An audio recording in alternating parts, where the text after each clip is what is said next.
We break up into our prayer groups here in a bit, then make sure you cover those things as well. And so those are the prayers of maturity, right? Those are the prayers of someone whose heart is that others would see Christ in them and then be changed. And what I would like to do real quick is I'd like to just speak to us as a church in terms of how do you get there? How do you get to that place? How do you get to that level of maturity to where you're ready to go, where you're ready to have those sorts of prayer requests? And so what I'd like to do is just draw your attention to your handout. Okay, and so I'd like to just review and remind us and just reinforce what we talked about at Mission Focus 2018. And so what Jeff Bartell taught was, he said a call to missions is a call to preparation. Yeah, so that's what Jeff was like at Mission Focus. He was teaching us that a call to missions is a call to preparation. And so, you know, Israel here's what God told Abraham. He said, look, I want you to get out of this land. I want you to get into another land. Okay, in this other land, I'm going to bless you as a nation, and you're going to be a blessing to all the families of the earth. Okay, and so Exodus chapter 23 tells us, it gives the instructions that God gave to Israel about going in and conquering and possessing this land from which they were going to be a blessing to all the nations of the earth. All those that blessed Israel would be blessed, and those that cursed Israel would be cursed. But listen, first, Israel, you have to go in and possess the land. And just like Israel had to go in and possess the land before they could reflect who God was to the rest of the world, we, as New Testament believers, we've been given a mission, but we also have to do some personal preparation before we're ready to reach the world with the gospel. See, when Israel first entered into the land, it didn't really reflect who God was. It's full of Hittites and Hivites and Canaanites, and what was going on in that place did not reflect who God was to the world. Even though God had already promised them the land, they had to go in and they had to possess the land so that God's people who were holy, because God is holy, would reflect who he is to everyone else. Are you guys with me? Okay, so let's look at this. And in this chapter of Exodus chapter 23, go ahead and turn there if you haven't. In verse 24, we read, "Thou shalt not bow down to their gods," that's the nations in the land originally, "nor serve them, nor do after their works, but thou shalt utterly overthrow them, and quite break down their images." Verse 27, "And I will send my fear before thee, and will destroy all the people." Okay, so you're going to overthrow them utterly. We're going to destroy all the people. We're going to do a complete work, and that's what goes in the first blank is complete. Verse 31 says, "And I will set thy bounds from the Red Sea even unto the sea of the Philistines, and from the desert unto the river. For I will deliver the inhabitants of the land into your hand, and shall drive them out." Verse 32, don't make covenants with them. Don't bow down to their gods. Don't worship their gods. They are there and there for you to drive out, and you're to do a complete work. Okay, so when they came across the enemy, they were to annihilate them. That's what goes in the blank. Okay, yeah, so that's what I was working through. All right, like, annihilate, huh? Okay. You're to annihilate them, completely get rid of the enemy. Look, you don't want to have to conquer Jericho 25 times. Like a yo-yo dieter who loses the same 20 pounds every year for 10 years in a row. Oh my gosh, isn't that frustrating? I've lost my entire body weight in the last 10 years. I just keep doing the same battle. No, listen, stop doing that. Do a complete work, okay? Annihilate the enemy.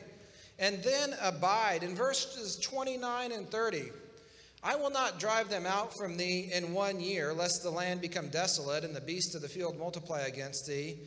By little and little I will drive them out from before thee, until thou be increased and inherit the land. See, you can't handle the whole land.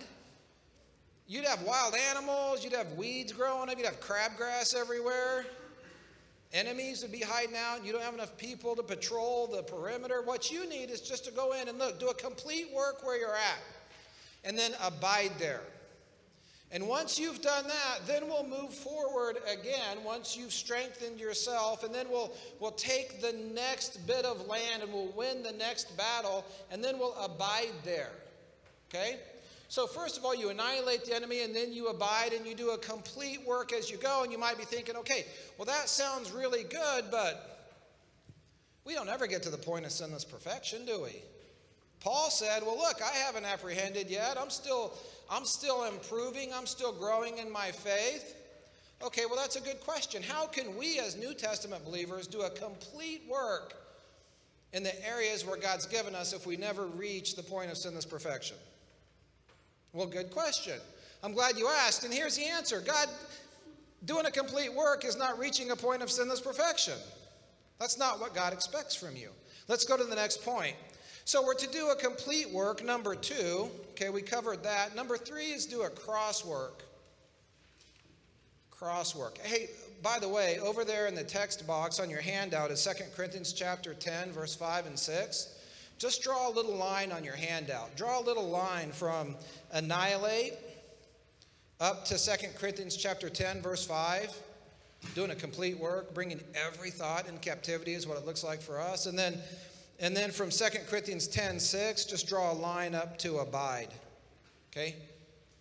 Once you've gotten there, you abide there. You have in yourself a readiness to revenge. That guy who scrapped himself, fought, like saved in beans and rice and beans, like Dave Ramsey says, for 10 years to get out of debt.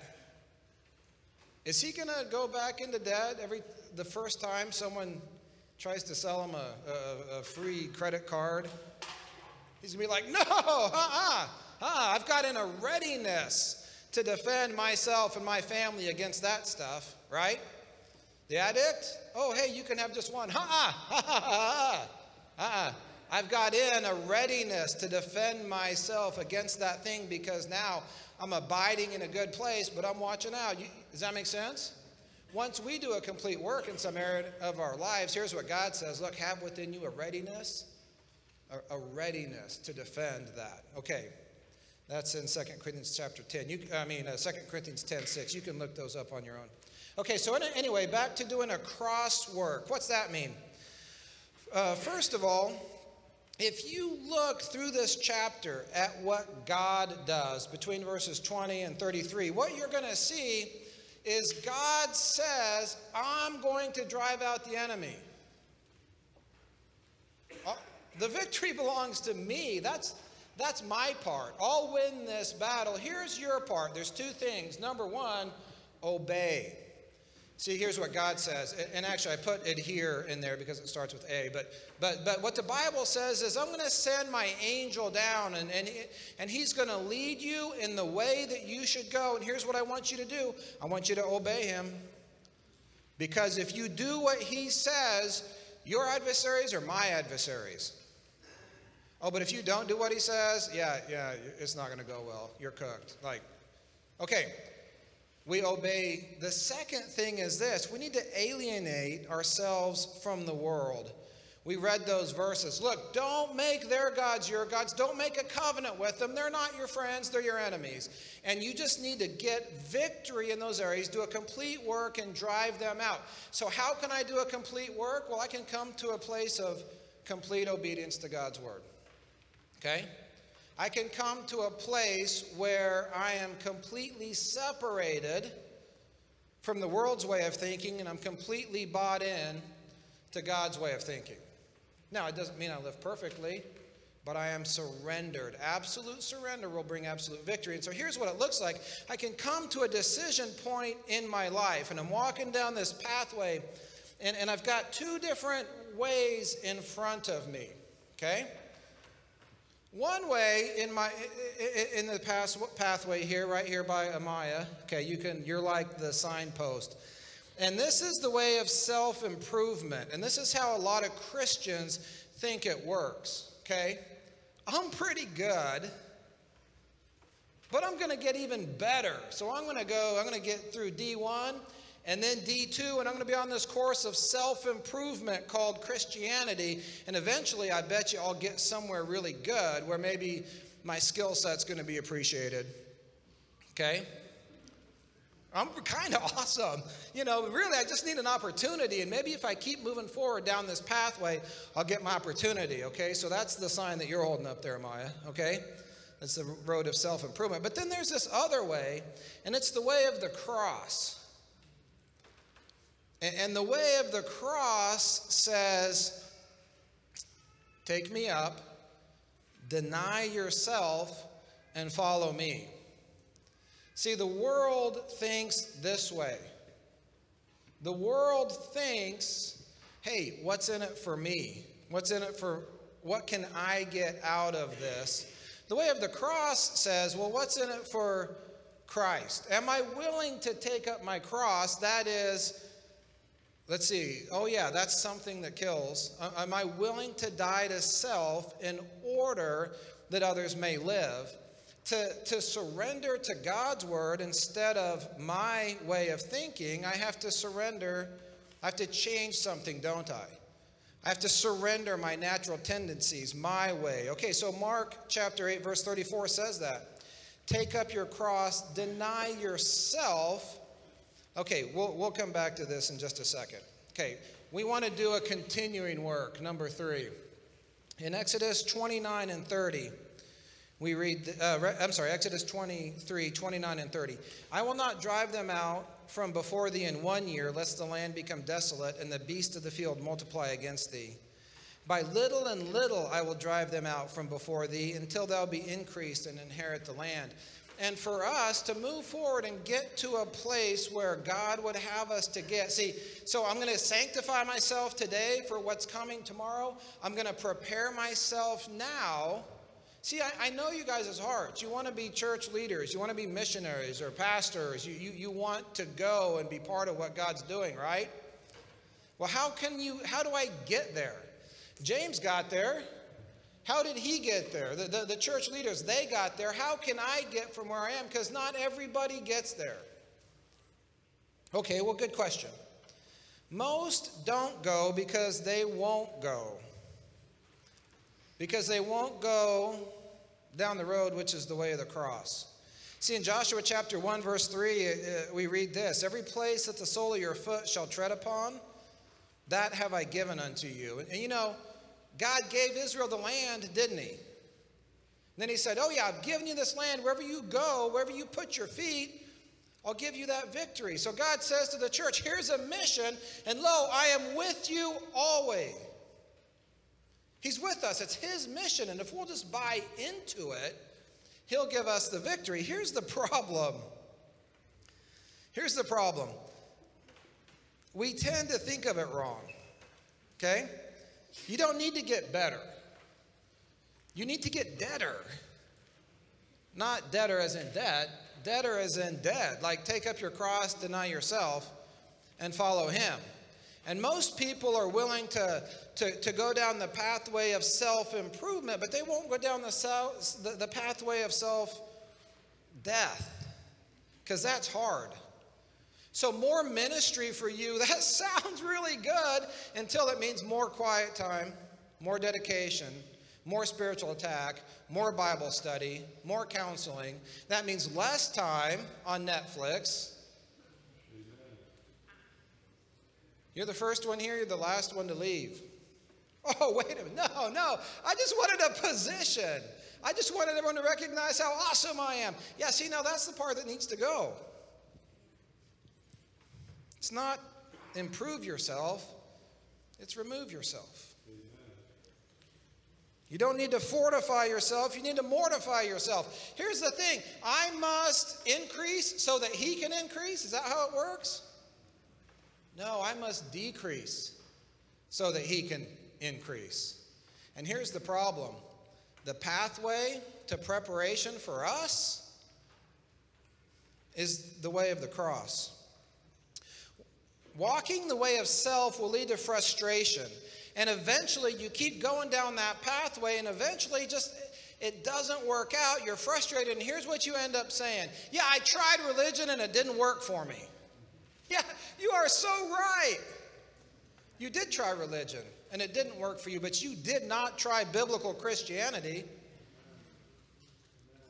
You didn't obey, and you didn't separate from the world and the world's way of thinking. All you did was try to use Christianity for your own benefit. Of course it didn't work out. How many of you have heard that? You invite someone to church. Oh, I'm happy for you, but I tried religion and it didn't work out for me. Well, yeah. Okay, walking the way of the cross will lead to Christ-likeness. As I lay down my lives for you, well, that's kind of what Jesus did, isn't it? If you lay down your life, your time, your resources, your energy, your reputation, your fears, your doubts, all those things, as you lay those down that others may live, you know who you start to look like?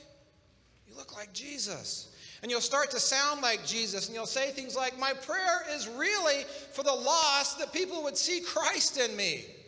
That's my prayer. Would you pray for that for me? Because see, really what we need is God to be glorified as lives are changed. So I need you to pray for me. I don't want to miss anything because I'm not sanctified. So pray that God would sanctify me. And so listen, my life is not dear to me. I want you to pray for the mission. And here's what happens. You start to look like Jesus after walking down the way of the cross over and over again, decision after decision, until finally you look like Jesus, and all of a sudden God's like, hey, now you reflect me. Now you're ready to go. But until you take that land in your own life, you're not going to take that land over on the other side of a plane ticket somewhere. Does that make sense? See, Israel, they couldn't really reflect Christ until they possessed that land. We can't until we personally work through our issues, till we go the way of the cross. We don't look like Christ, and we won't have what James is praying for, where as I'm going through my day, people see Christ in me. You know what happens when people see God? Their lives are changed. That's what we want. Okay, so for us to get to that place, here's the conclusion. Doing a complete work in an area of our lives requires obedience to His word and separation from the world in that area. As we do so, we die to our natural tendencies, that is denying ourselves, as Mark chapter 8 talks about. Trusting in Him for the victory. Absolute surrender on our part results in absolute victory, which is God's part. As we continue to live this way, we begin to reflect Christ and therefore are prepared for the mission that He's called us to fulfill. And so, I know with both James and I, we rushed through our teaching tonight, and I apologize for that. There's a lot more that we could talk about. I trust that God will take some of these things and begin to work in your lives. And you can talk to James and Rosie at the ice cream social tonight after we're done praying. But now we're going to break up into our prayer groups. You have some things to pray about. And then you'll have the missionary support teams to pray about. If you're a visitor and you're like, what are you talking about? Prayer groups. There's a PowerPoint here. Here's our different groups. Okay, so you have to go somewhere. You can't go eat ice cream yet. You have to go to one of these groups, okay? If you don't know where to go, then you want to go back in that corner. That's where James and Rosie are going to be, okay? If you don't know where to go back in that corner right there. Am I looking backwards? No. Pakistan's over there. Yeah. Okay, go ahead and break up into your groups right now. Go ahead and get up, take your stuff with you, move to your groups, and then team leaders, we're going to dismiss in our groups at 8:30. So team leaders, dismiss your own people at 8:30.